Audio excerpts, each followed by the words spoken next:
Alors, le marché marocain, on peut dire qu'il est en plein milieu d'une sorte de tempête économique en ce moment. Entre des pressions qui viennent d'un peu partout dans le monde et une résilience locale assez surprenante, la grande question c'est où se cachent les vraies opportunités. C'est justement ce qu'on va essayer de décrypter ensemble aujourd'hui.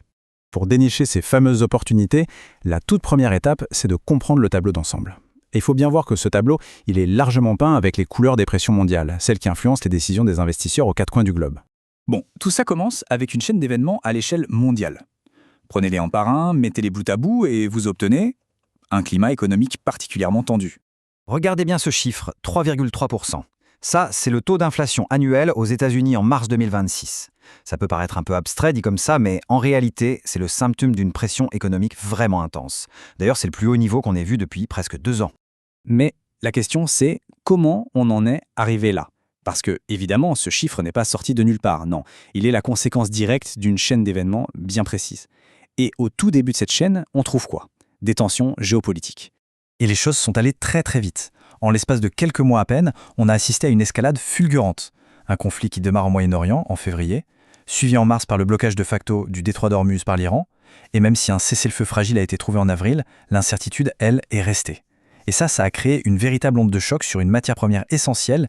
Et voilà la conséquence directe et très concrète de toute cette instabilité, une flambée des coûts de l'énergie. C'est cette hausse qui est vraiment le moteur principal derrière le chiffre de l'inflation qu'on a vu juste avant. Alors forcément, cette inflation mondiale, c'est un vrai casse-tête pour les banques centrales. Pour la combattre, leur arme principale, c'est de relever les taux d'intérêt. Et si elles le font, eh bien ça met une pression énorme et directe sur l'ensemble du secteur financier.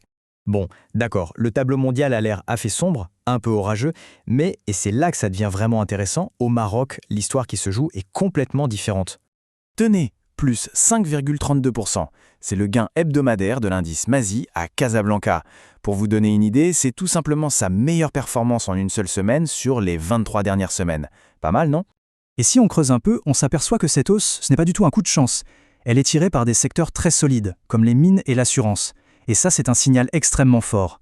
Ça montre que les investisseurs, eux, ont confiance dans l'économie locale. Ok, pour bien saisir cette résilience, le mieux c'est de zoomer sur 2 secteurs clés. Et vous allez voir, ils nous racontent 2 histoires vraiment différentes. D'un côté, la banque, et de l'autre, l'énergie. C'est un peu le conte de 2 secteurs. D'une part, on a le secteur bancaire qui est en pleine réaction, qui doit naviguer à vue dans les vagues monétaires du moment. Et d'autre part, on a le secteur de l'énergie qui, lui, est en train de construire l'avenir, avec des investissements stratégiques sur le long terme. Le secteur bancaire, on peut dire qu'il marche sur un fil en ce moment. Il doit jongler.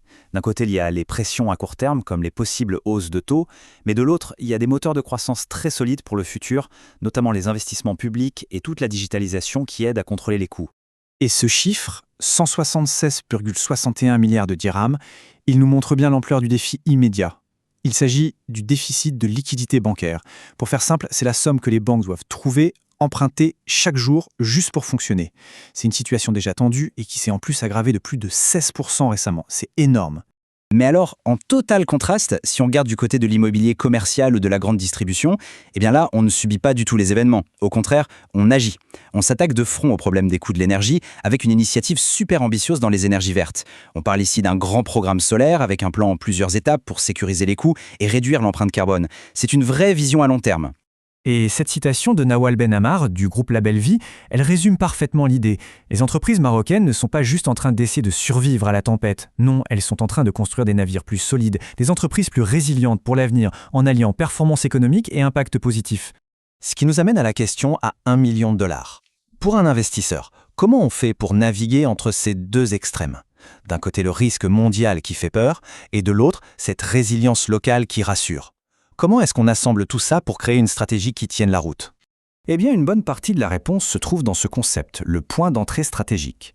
L'idée est assez simple mais puissante, c'est quand une baisse du marché, provoquée par des facteurs externes, crée en fait une super occasion d'acheter un actif qui, sur le fond, reste très solide à long terme. En gros, c'est acheter de la qualité à prix réduit à cause du bruit ambiant.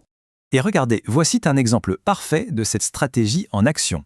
Des analystes observent la baisse du cours d'une grande banque marocaine, une baisse directement liée aux tensions mondiales dont on a parlé, mais au lieu de paniquer et de vendre, ils y voient quoi? Une opportunité, une occasion de renforcer leur position, autrement dit, d'acheter plus. Et c'est ça la grande leçon à retenir. La stratégie aujourd'hui, ce n'est pas d'essayer d'éviter le risque à tout prix. C'est impossible. C'est plutôt de comprendre d'où vient ce risque pour pouvoir repérer les forces qui sont temporairement sous-évaluées à cause de la nervosité générale. Finalement, tout ça nous laisse avec une dernière réflexion. Une question qui est peut-être la plus importante pour quiconque s'intéresse au marché en ce moment. Dans un environnement aussi changeant, aussi volatile, est-ce que finalement, avoir la bonne stratégie n'est pas devenu bien plus crucial que d'essayer de deviner le bon moment pour entrer ou sortir ? C'est une pensée à garder en tête pour naviguer dans la complexité des marchés d'aujourd'hui et de demain.